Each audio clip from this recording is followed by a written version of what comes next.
Hey guys, Steve here from Bloom Audio. Today we're going to talk about the Noble Zephyr. Zephyr is it's a 3-driver hybrid design from Noble with two balanced armatures and a dynamic driver. It was one that was originally available as a custom, and it's now available as a universal model. So in terms of the sound, Zephyr, so it sort of surprised me out the bat. It's a very neutral tuning. It's very pleasant neutral tuning.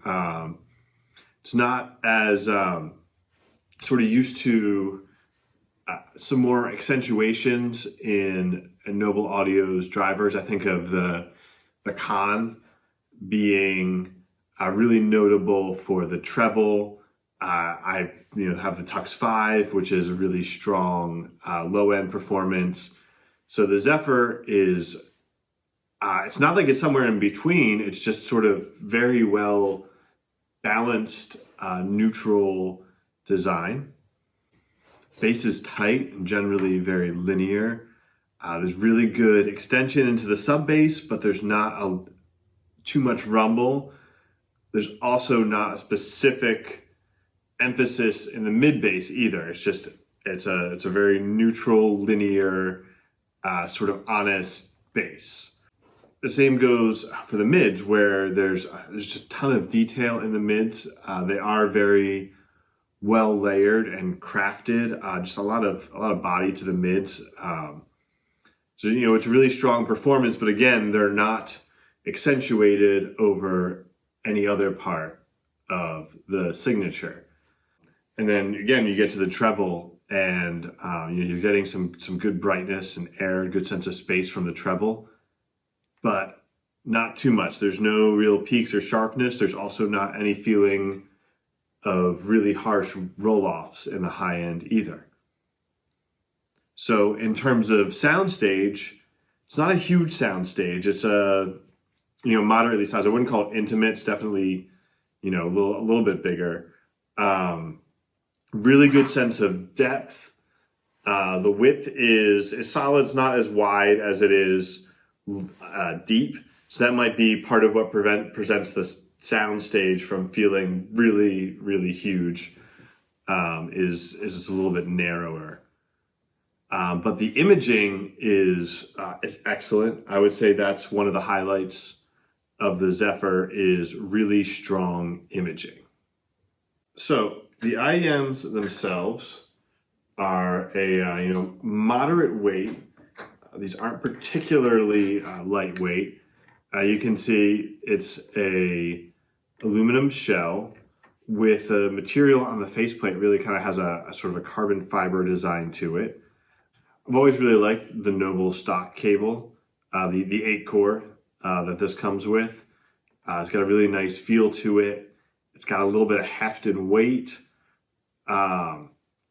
But it's also no sort of memory, very tangle resistant because of that. For this review, we don't have an actual retail package. We just have the demo unit, so I can't comment too heavily on the exact package. I know it's provided to us in one of these Noble or one of these Pelican 1010 cases, which I absolutely love. This is what I use for carrying my IEMs around everywhere. So that's something I love about Noble Audio, is these nice, practical, sturdy cases.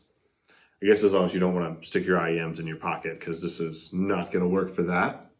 So like I said earlier, this is an interesting take from Noble Audio. It doesn't have, the sort of bass accentuation from the Tux 5, or the just really incredible treble of the Con, or even the Sultan, which has more of a W shape, where it does have these sort of accentuations and a signature that ends up being, overall, you might describe it as being more neutral. The Zephyr is largely a linear tuning. I'm sure it's not perfectly linear. I haven't seen all the graphs and measurements on it, so I'm just saying, based on what I hear, is a large degree of linearity and neutrality. So if you're looking for a more neutral IEM with great transparency and a natural sound with vocals and instruments. It's the Zephyr is really a great pick. It comes in at $1,450, which puts it below a lot of flagship type models. And I think the Zephyr is something that's really pushing towards a flagship sound. The imaging is, I think, competitive with flagship level IEMs, as well as the just natural delivery. It's something that again is pushing up against some of these flagship IEMs. So I think that makes it a really interesting pick. And again, especially for acoustic music, for classical music, the Zephyr is just really a great performer. So be sure to check these out on bloomaudio.com. We have a full review there as well. And we'll be back soon with more hi-fi personal audio content.